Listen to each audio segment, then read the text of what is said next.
প্রতি মাসে একটা মান্থলি প্রোগ্রাম শুরু করি, সেটা হলো 5 টাকার আহার, যেন মাসে একদিন আমরা অন্তত মানুষের মুখে ভালো একটা খাবার তুলে দিতে পারি। এই উদ্যোগে আমরা সবাই নিয়ত করেছিলাম যে আমরা সবাই একটা ফান্ড ম্যানেজ করবো, মানে নিজেরা জমাবো টাকা, ওটা মাস শেষে আমরা একত্র করে আমরা সেটাতে প্রোগ্রাম করবো।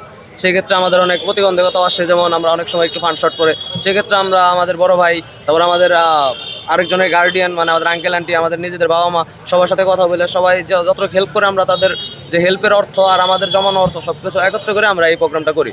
এটা আমাদের ইচ্ছা আছে, যদি আমরা সাহায্য সহযোগিতা পাই, আমাদের যদি অ্যাবিলিটি আরও বাড়ে, সেক্ষেত্রে আমরা এটা প্রতি মাসে অন্তত প্রতি সপ্তাহে আনার চেষ্টা করতেছি। আমরা প্রতি সপ্তাহে যেন একদিন করে মানুষের জন্য খাবারের আয়োজন করতে পারি। বিভিন্ন অপকর্মের সাথে জড়িত, ড্রাগসের সাথে জড়িত, বিভিন্ন নেশার সাথে জড়িত।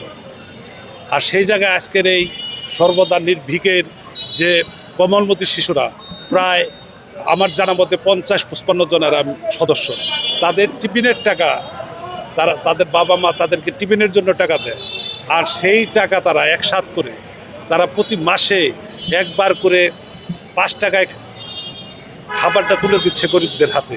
চিন্তা করে দেখেন যে একটা খাবারের প্যাকেটের দাম মিনিমাম বাইরে হোটেলে কিনতে গেলে 180 থেকে 190 টাকা, 200 টাকা পর্যন্ত এই প্যাকেটের দাম নেবে, আর সেটা তারা 5 টাকায় দিতে পারছে।